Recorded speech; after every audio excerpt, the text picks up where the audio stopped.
Dear students, आज के इस वीडियो में हम पृथ्वी के ऊर्जा तंत्र, जिसमें हमने विवर्तनिक शक्तियों के बारे में पढ़ा था कि विवर्तनिक शक्तियां दो प्रकार की होती हैं, आंतरिक और बाह्य। पिछले वीडियोज में हमने आंतरिक विवर्तनिक शक्तियों के बारे में समझा था, जिसमें मुख्य रूप से ज्वालामुखी, भूकंप, सुनामी और सृजनात्मक व विनाशक प्राकृतिक बल शामिल थे।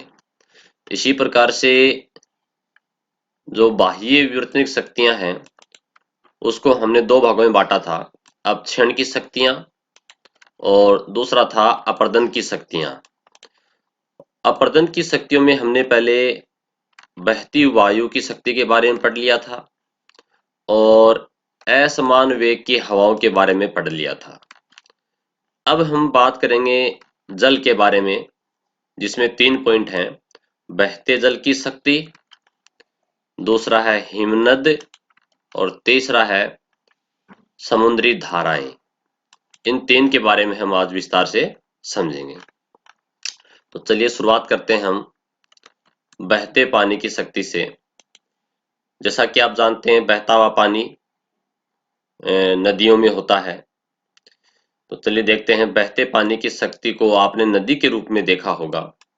पहाड़ों से निकलकर झील या समुद्र में समाप्त होने तक नदी घाटी से डेल्टा तक कई संरचनाओं का निर्माण करती है। देखिए, नदियां जब जहां पहाड़ों से निकलती हैं, जहां उनका उद्गम स्थल है, वहां से चलकर वो झीलों का निर्माण भी करती हैं, कहीं छोटा तालाब भी बना लेती हैं और उनकी कई शाखाएं भी निकल जाती हैं। जैसे एक मुख्य नदी है, उससे और भी शाखाएं आगे जाकर के विभाजित हो जाती हैं या फिर समुद्र में मिल जाती हैं, समुद्र में आकर के समाप्त होती हैं। तो नदियां जहां पर समुद्र में आकर के मिलती हैं, वहां उसे डेल्टा कहते हैं। उस स्थान को क्या कहते हैं? डेल्टा। ठीक है, तो डेल्टा एक नया शब्द आया है।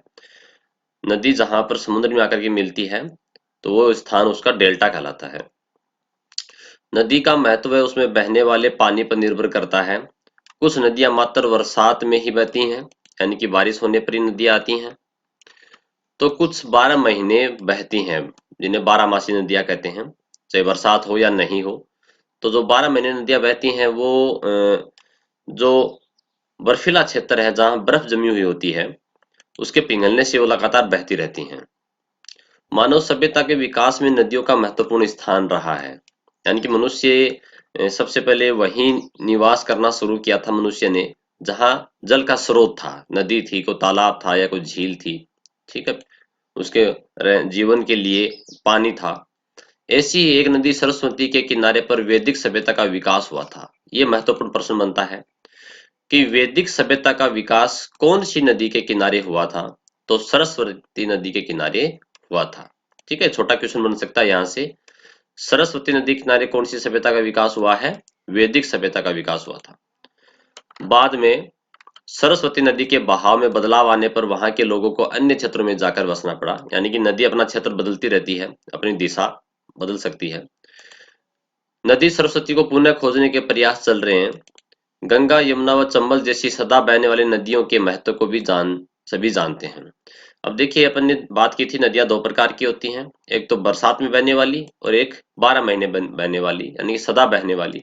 तो यहाँ से क्वेश्चन आ सकता है कि नहीं, 2 या 3 नदियों के नाम बताइए जो 12 महीने बहती हैं या सदा बहती रहती हैं। जैसे गंगा, यमुना है और चंबल अपने राजस्थान की मुख्य रूप से जो कोटा वाला क्षेत्र है, वहां से निकल कर सवाई माधोपुर, धौलपुर से होते हुए। ठीक है, तो ये चंबल नदी 12 महीने बहने वाली नदी है। इनसे प्राप्त जल व मिट्टी से करोड़ों लोगों का जीवन यापन होता है। नदियों के किनारे जो शहर बसे हुए हैं, उनको पीने का पानी मिलता है। ठीक है, और खेती के लिए पानी मिलता है, सिंचाई होती है। नदी के महत्व देने के लिए माँ कहा जाता है। देखिए, यहाँ से एक क्वेश्चन बन सकता है, छोटा क्वेश्चन, कि माँ किसे कहा गया है। ठीक है, तो यहाँ बच्चे कंफ्यूज हो सकते हैं कि किसके बारे में पूछ रहा है। तो नदी को कहा गया है। जैसे आप याद कर लीजिए कि अपन गंगा नदी को कहते हैं ना, गंगा मैया। ठीक है, गंगा मैया, मैया यानी कि माँ। तो नदी के इतने ज्यादा महत्व है कि उसको, उसकी तुलना माँ के साथ की गई है, उसको माँ का दर्जा दिया गया है। नदियों में अधिक जल आने पर इसकी विनाशक शक्ति का सामना करना पड़ता है। अगर ज्यादा पानी आ जाता है तो बाढ़ उत्पन्न हो जाती है, जिससे सब कुछ तहस नहस हो जाता है। अगला पॉइंट है हिमनद। हिमनद को अंग्रेजी में ग्लेशियर कहते हैं। ग्लेशियर नाम आपने खूब सुना होगा। नाम क्या है? हिम। हिम माने होता है बर्फ, ठीक है। और नद माने नदी, यानी कि बर्फ क्षेत्र में जो नदियां बहती हैं वो हिमनद कहलाती हैं, जिसे ग्लेशियर कहते हैं। ठंडे क्षेत्रों में वर्षा नहीं होती है। देखो, वर्षा तो वास्तविक होती है, लेकिन जब वहां बहुत ज्यादा ठंड होती है तो वो पानी की जो बूंदे हैं वो बर्फ में बदल जाती हैं। इसलिए उसको बरसात न करके अपन क्या कहते हैं? हिमपात कहते हैं। क्या कहते हैं उसको? हिमपात। जैसे अपने भी कभी कभार क्या होता है, जब बारिश होती है तो वो पानी की जो बूंदे हैं वो ओलों में बदल जाती हैं, तो उसे अपन क्या कहते हैं? ओलावृष्टि कहते हैं। वैसे ही ठंडे प्रदेशों में जो हल्की हल्की जो बारिश होती है, तो उस वो बारिश की जो बूंदे हैं वो बर्फ में बदल जाती हैं और रुई की तरह धीरे धीरे गिरती हैं। ठीक है, बिल्कुल हल्की, जैसे रुई हल्की होती है ना, सफेद, तो वो उसे अपन क्या कहते हैं? हिमपात कहते हैं, वर्षा नहीं कहते। ठीक है। पानी जमकर हिमकणों के रूप में बरसता है। इस घटना को हिमपात कहते हैं। तो यहां से क्वेश्चन आ सकता है कि हिमपात क्या है या हिमपात किसे कहते हैं। तो यह अभी अपने समझा इसको। हिमालय जैसे ऊंचे पर्वतों या ध्रुवीय क्षेत्रों में हिमपात की स्थितियां ही रहती हैं। हिमालय आप जानते हैं कि जहां बहुत ज्यादा बर्फीला क्षेत्र है, और ध्रुवीय क्षेत्र जो अपने जैसे उत्तरी ध्रुव है, दक्षिण ध्रुव है, वहां पर भी बर्फ जमी हुई है। इस कारण इन क्षेत्रों में हिम या बर्फ की मोटी मोटी परतें जमा हो जाती हैं। जैसे बर्फ जमती जमती बहुत ज्यादा मोटी परतें बन जाती हैं।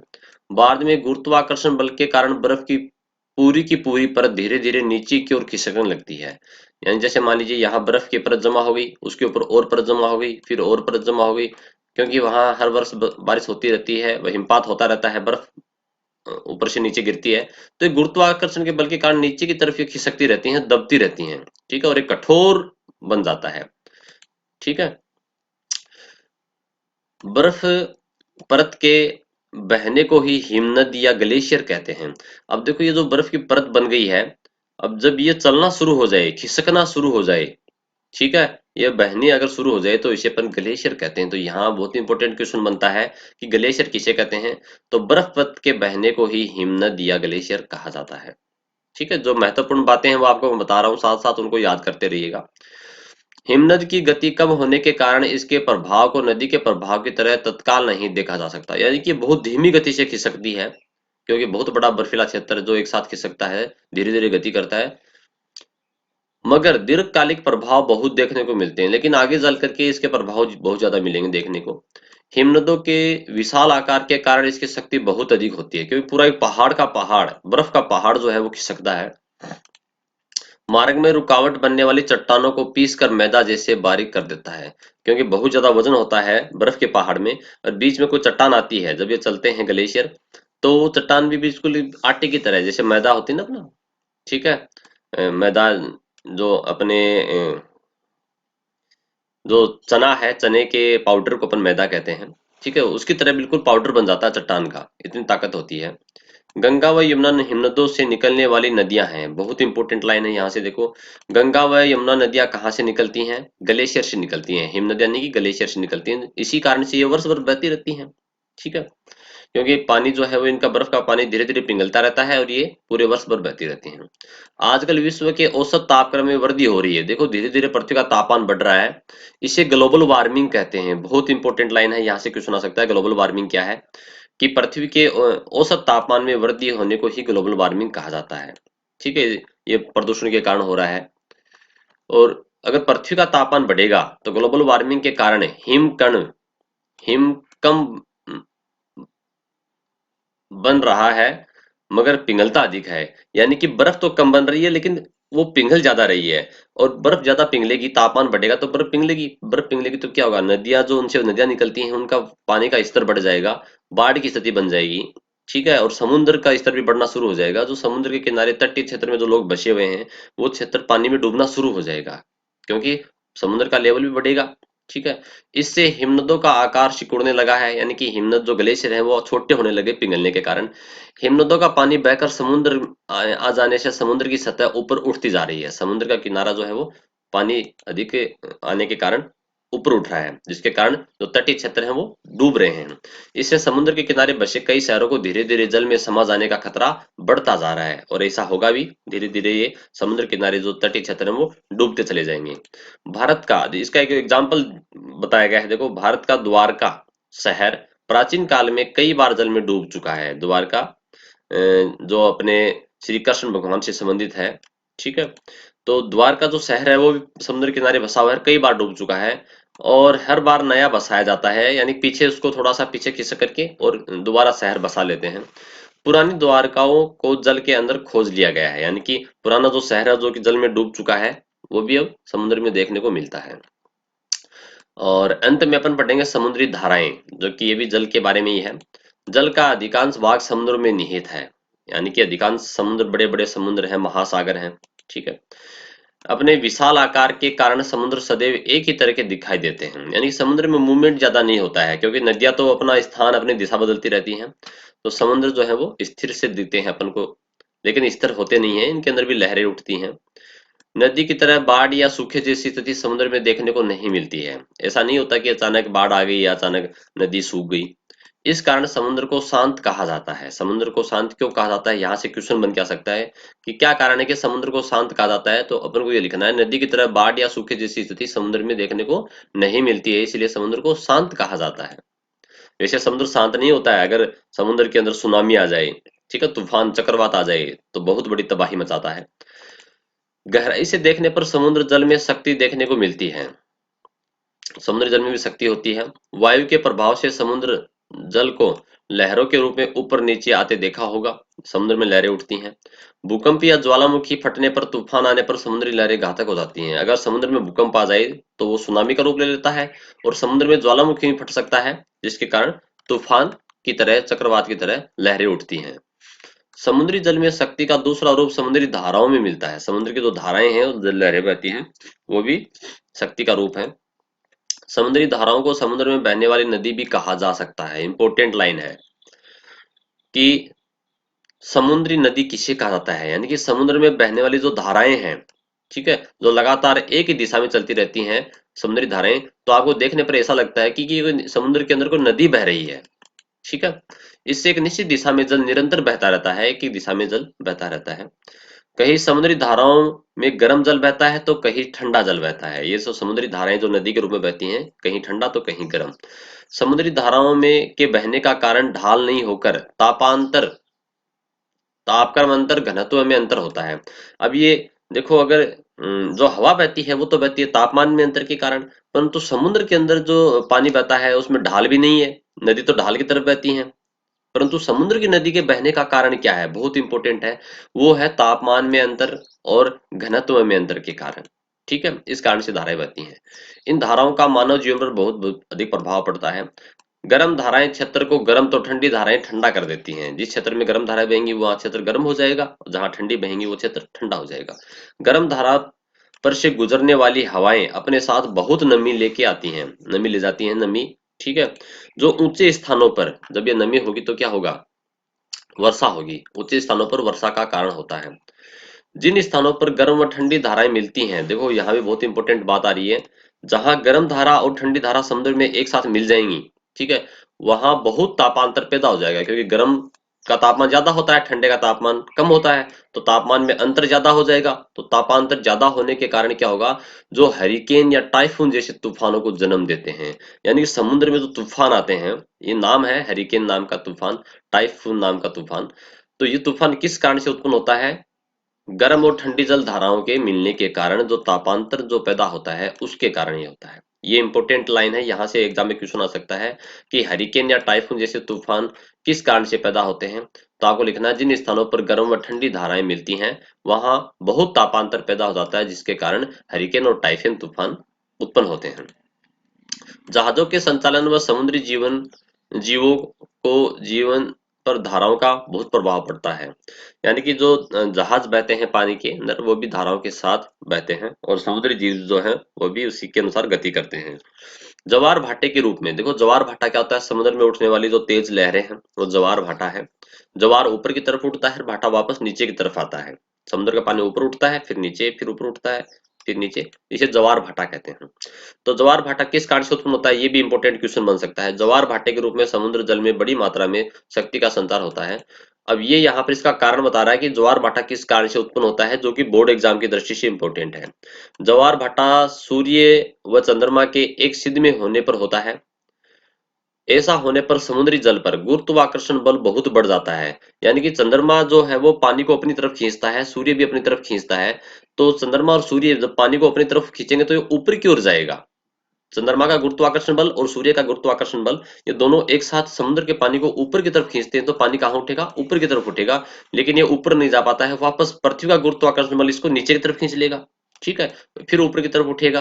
तो इस प्रकार से ज्वार भाटा उत्पन्न होता है। तो ज्वार भाटा उत्पन्न होने का कारण क्या है, ज्वार भाटा सूर्य व चंद्रमा के एक सिध में होने पर होता है। ऐसा होने पर समुद्री जल गुरुत्वाकर्षण बल बहुत बढ़ जाता है, इसके खिंचाव के कारण ज्वार भाटा उत्पन्न होता है।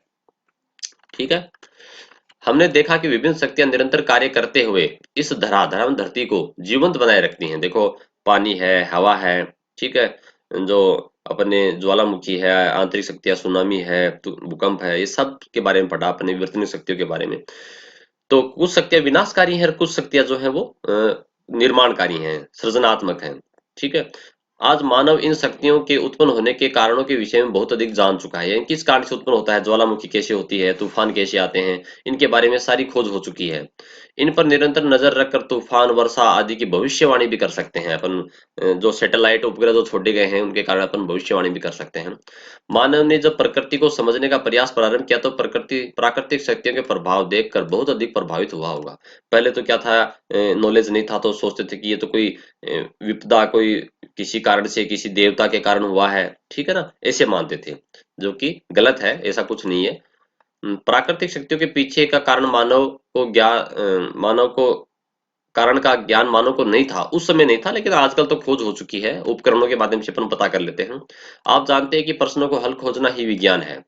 प्रारंभ में मानव के पास प्रश्नों को हल खोजने हेतु अनुसंधान करने के साधन नहीं थे, यानी कि प्रयोग करने के लिए, रिसर्च करने के लिए कोई उपकरण नहीं थे, मशीनें नहीं थी। ऐसे में प्रश्नों को हल खोजने हेतु कल्पना शक्ति का उपयोग करते थे, कल्पना करते थे।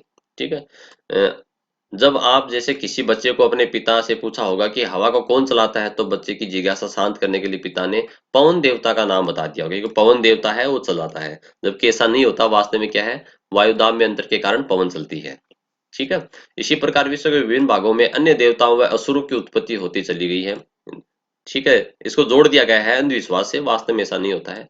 पात्र पैदा होने के बाद इनकी अनेकों अनेक कहानियां बनती गई। पात्र यानी कि जैसे पवन देवता बन गया, अग्नि देवता बन गया, और उसके बाद में कहानियां जोड़ दी गई उनके पीछे। आज भी विश्व में इन कहानियों को सुनकर आनंद लिया जाता है। इन कहानियों के में कुछ वैज्ञानिक जानकारी भी होती हैं। कुछ कहानियां जो हैं उनके अंदर साइंस के लॉजिक भी होते हैं। जैसे मान लीजिए यहाँ पर आगे बता रहा है कि बालक ध्रुव की कहानी में ध्रुव तारे का अपने स्थान पर स्थिर रहना एक वैज्ञानिक तथ्य है। ध्रुव तारा जो कि हमें उत्तर दिशा में बहुत चमकीला तारा दिखाई देता है, ये वैसे वास्तव में स्थिर तो नहीं है, लेकिन पृथ्वी के उत्तरी ध्रुव की तरफ होने के कारण हमें ये एक जगह स्थिर प्रतीत होता है। ध्रुव तारा जो है ये हमें स्थिर लगता है, तारे। ठीक है, तो ये इस कारण से हमें गति करता हुआ नहीं दिखता है। बिना साधनों के ध्रुव तारे के स्थिर रहने के तथ्य को इस काल के लोगों ने कैसे जाना होगा, यह बात आज भी समझ नहीं आती है। यानी कि उस समय लोगों ने कैसे जान लिया था कि ध्रुव तारा स्थिर होता है, परंतु ये अपने पृथ्वी के बिल्कुल, और तारे हमें गति करते हुए दिखते हैं। वैसे तारे गति नहीं करते हैं, मैं आपको बता दूं, बिल्कुल क्लियर कर दें, बिल्कुल देखो समझिएगा इस बात को। सूर्य भी एक तारा है जो कि स्थिर है। जितने भी तारे हैं वो सारे एक जगह स्थिर होते हैं, लेकिन हमें वो चलते हुए प्रतीत होते हैं, घूमते हुए प्रतीत होते हैं। क्यों? क्योंकि पृथ्वी घूमती है पश्चिम दिशा से पूर्व दिशा की ओर। जब पृथ्वी घूमेगी तो हमें वो तारे भी गतिशील होते हुए दिखाई देंगे। परंतु ध्रुव तारा गतिशील होता हुआ क्यों नहीं दिखता? क्योंकि वो हमारी बिल्कुल उत्तरी ध्रुव में है। इसलिए हम अगर उसको देखते हैं, जैसे मान लीजिए ये पृथ्वी है, ठीक है, और ये घूमती है, और ये इसका उत्तरी ध्रुव है, ये दक्षिण ध्रुव है। तो ध्रुव तारा यहाँ पर उत्तरी ध्रुव में, तो यहाँ जो व्यक्ति बैठा है, पृथ्वी अगर घूमेगी भी तो उसको हमेशा ध्रुव तारा यही दिखाई देगा। ठीक है, इस कारण से ध्रुव तारा हमें स्थिर दिखता है। तारे सारे ही स्थिर होते हैं, ठीक है, अन्य तारे भी स्थिर हैं, परंतु वो हमें गतिशील दिखते हैं पृथ्वी के घूमने के कारण। पश्चिम से पूर्व दिशा की ओर पृथ्वी घूमती है, इस कारण से हमें वो तारे जो है पूर्व से पश्चिम की ओर जाते हुए दिखेंगे। क्योंकि पृथ्वी पश्चिम से पूर्व घूमती है, तो तारे जो है पूर्व से पश्चिम की ओर जाते हुए हमें दिखते हैं। जैसे सूर्य भी हमें पूर्व से पश्चिम की ओर जाता हुआ दिखता है। ठीक है। तो इस प्रकार से हमने 15 के पार्ट के जो जितने भी पॉइंट हैं वो सारे समझे। अगले वीडियो में हम इसके प्रश्नोत्तरों को इनको समझेंगे, जानकारी प्राप्त करेंगे। धन्यवाद।